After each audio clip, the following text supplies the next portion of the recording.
दिलीप के पिता गुजरे हुए 3 महीने हो चुके थे, लेकिन उनकी यादें आज भी दिलीप की आंखों में आंसू ला देती थी।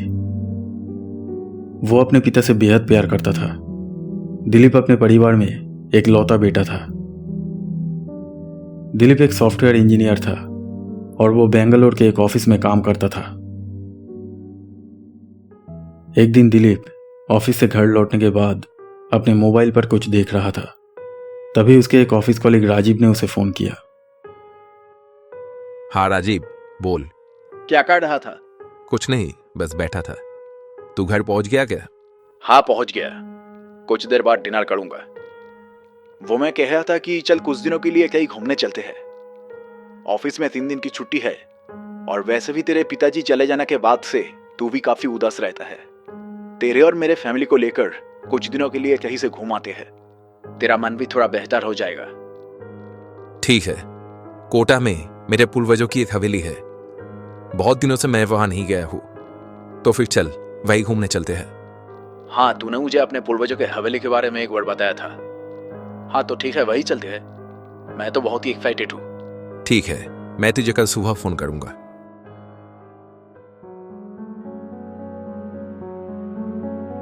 अगले दिन सुबह दिलीप और राजीव अपनी पत्नियों और बच्चों के साथ उस पुरानी हवेली में जाने के लिए निकल पड़े।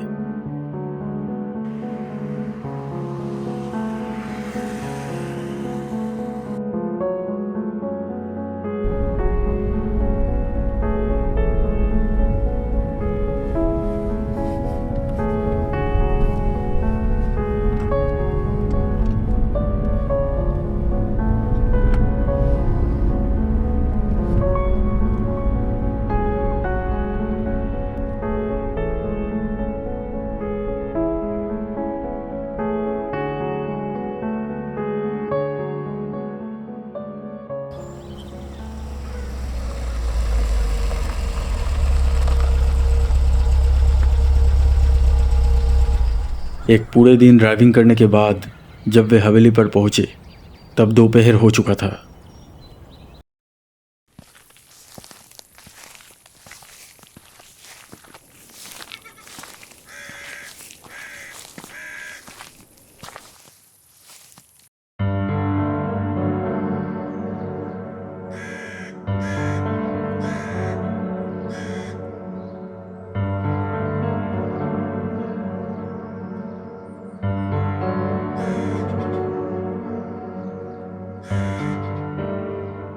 इमरान चाचा, इमरान चाचा। हाँ हाँ बेटा, तुम सब आ गए। मैं तुम सबका ही इंतजार कर रहा था। ममता बेटी कैसी हो? बहुत दिनों बाद तुम्हें देखा। हाँ चाचा, मैं ठीक हूँ। आप कैसे हो? हाँ, बस चल रहा है। दिलीप के पापा मुझसे छोटे होते हुए भी सबको छोड़कर चले गए। मैंने कभी सोचा नहीं था कि मुझे ये दिन भी देखना पड़ेगा। अब क्या कहूँ चाचा, सब कुछ अचानक हो गया। चाचा, ये मेरा ऑफिस का दोस्त है राजीव, और ये है उसकी बेटी। सोचा ऑफिस का छुट्टी है इसलिए 3 दिन के लिए घूमने चला आया। हाँ हाँ, क्यों नहीं, सब कुछ तो तुम्हारा ही है। जब तक चाहो रहो। आओ आओ बेटा, करके अंदर लो, आओ। उस हवेली में बहुत सारे कमरे थे। दिलीप ने पहले ही इमरान चाचा को फोन करके बता दिया था कि वे आ रहे हैं, इसलिए इमरान चाचा ने 2 कमरों को अच्छी तरह से सजा कर रखा था। लो बेटा, तुम्हारा कमरा तैयार है। कल जब तुमने फोन पर बताया कि तुम सब यहाँ आ रहे हो तो मैं तुरंत यहाँ आकर सारे कमरे साफ करके रख दिए। ठीक है चाचा। अच्छा बेटा, तो क्या मैं तुम लोगों के लिए खाने का इंतजाम करूँ क्या? नहीं चाचा, आपको फिक्र करने की जरूरत नहीं है। हम बाहर जाकर खाना खाएंगे। चाचा, आप राजीव को गेस्ट रूम में लेके जाइए। हाँ हाँ, आओ बेटा।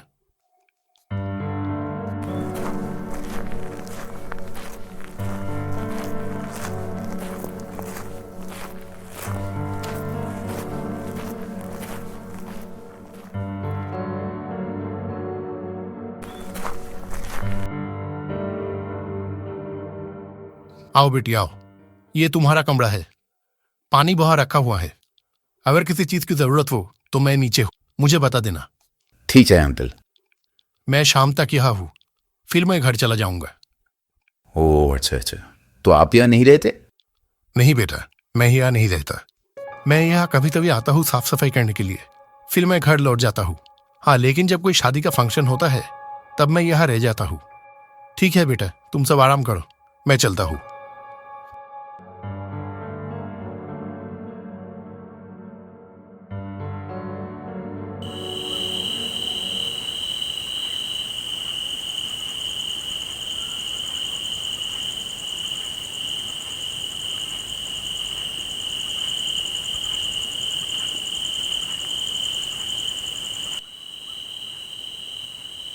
ये हवेली वाकई में बहुत बड़ी और सुंदर है।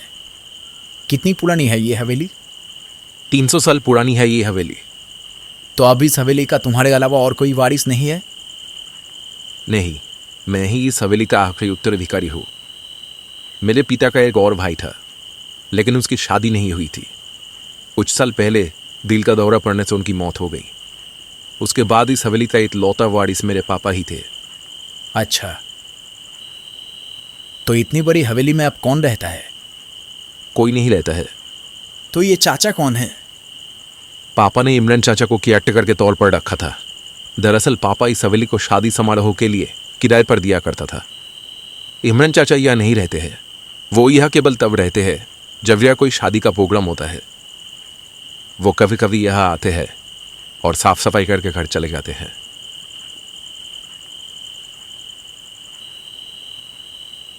एनीवे, पता नहीं इसके बाद हम फिर कब एक साथ बैठकर पार्टी कर पाएंगे। क्यों? मैं बहुत जल्दी यूएस से शिफ्ट हो रहा हूँ। तो क्या रुचि भी आपके साथ यूएसए चली आएगी? हाँ, हम सब जा रहे हैं। दरअसल मुझे यूएसए की एक बड़ी कंपनी से जॉब कन्फर्मेशन लेटर मिल गया है। अब बस जिस फ्लैट में हम रहते हैं उसके लिए एक अच्छा खरीदार मिल जाए तो फ्लैट बेचकर यूएसए निकल जाएंगे। तब तो तुम्हें बहुत मिस करूंगा। तो फिर इस हवेली का क्या होगा? इस हवेली को भी बेच दूंगा। एक पार्टी के साथ डील फाइनल हो गई है। वो इस हवेली को एक हेरिटेज होटल बनवाएंगे।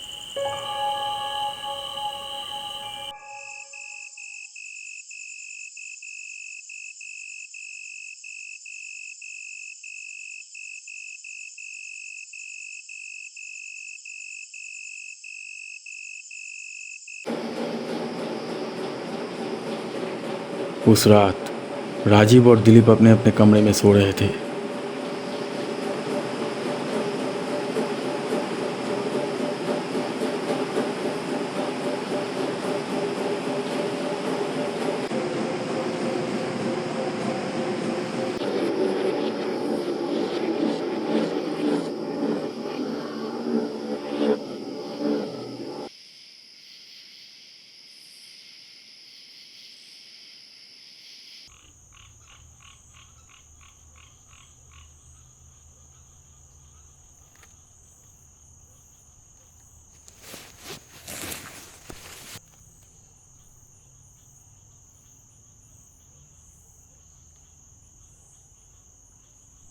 पावर कट हो गया है क्या? अरे क्या मुसीबत है। इमरान चाचा होते तो जनरेटर चला देते।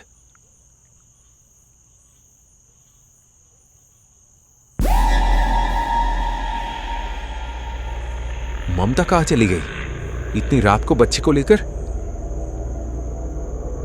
दिलीप को यह देखकर बहुत हैरानी हुई कि उसकी पत्नी बिना कुछ बताए इतनी रात को छोटी बच्ची को लेकर कहाँ चली गई। दिलीप ने घड़ी की ओर देखा।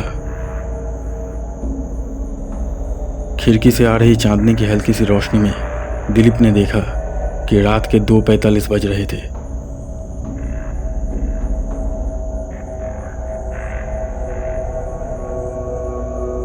दिलीप फिर भी अपने मोबाइल पर टाइम देखने के लिए जाता है, जिसे उसने सोने से पहले चार्ज होने के लिए डेस्क के ऊपर रखा था। लेकिन डेस्क के ऊपर ना तो उसका मोबाइल था और ना ही उसका चार्जर।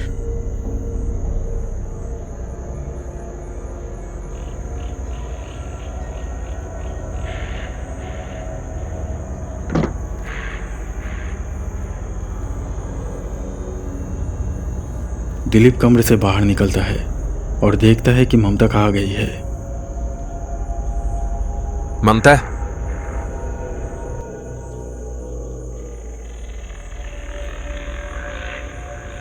मानता है? दिलीप ने सोचा कि कहीं ममता उस कमरे में तो नहीं गई होगी जिस कमरे में राजीव और उसकी पत्नी है। यह सोचकर दिलीप राजीव के कमरे की तरफ जाता है।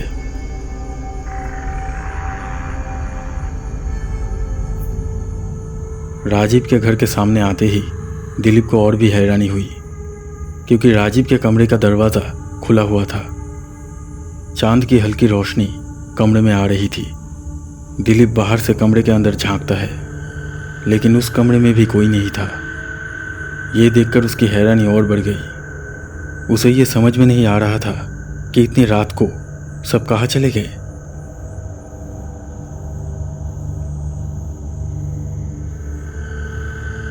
दिलीप ने देखा कि छत का दरवाज़ा भी खुला हुआ है।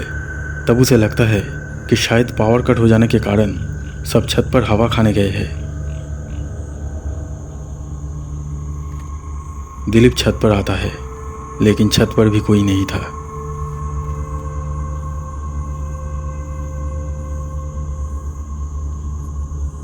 अजीब बात है, इतनी रात को सब कहाँ चले गए?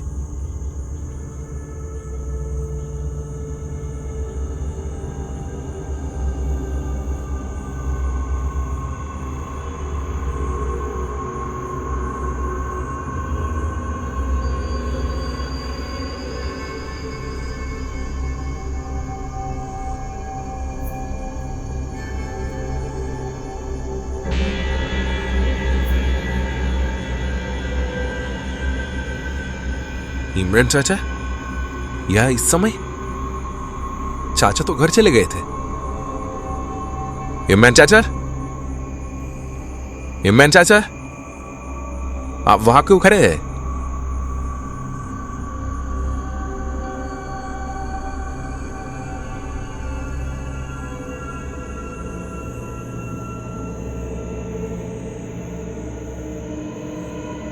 ये सब हो क्या रहा है?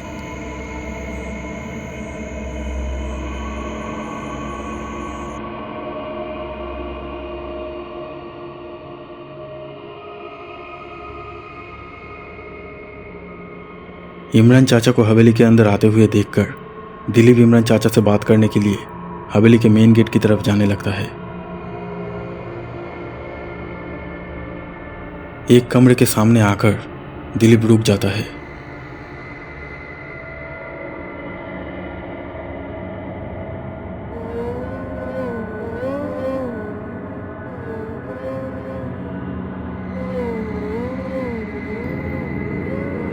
इस कमरे का दरवाजा तो बंद था। किसने खुला ये दरवाजा? ये आवाज कैसी है?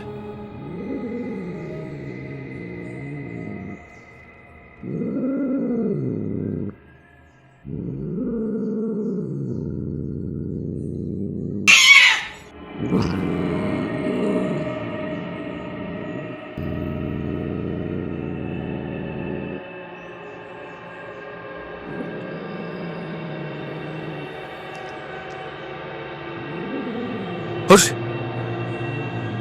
हुश, क्या गया? अजीब बिल्ली है। दोस्तों, आधी रात को इस हवेली में ये सब क्या हो रहा था? दिलीप की पत्नी और उसका दोस्त राजीव आखिर सब कहाँ चले गए? ये सब हम देखेंगे पार्ट 2 में।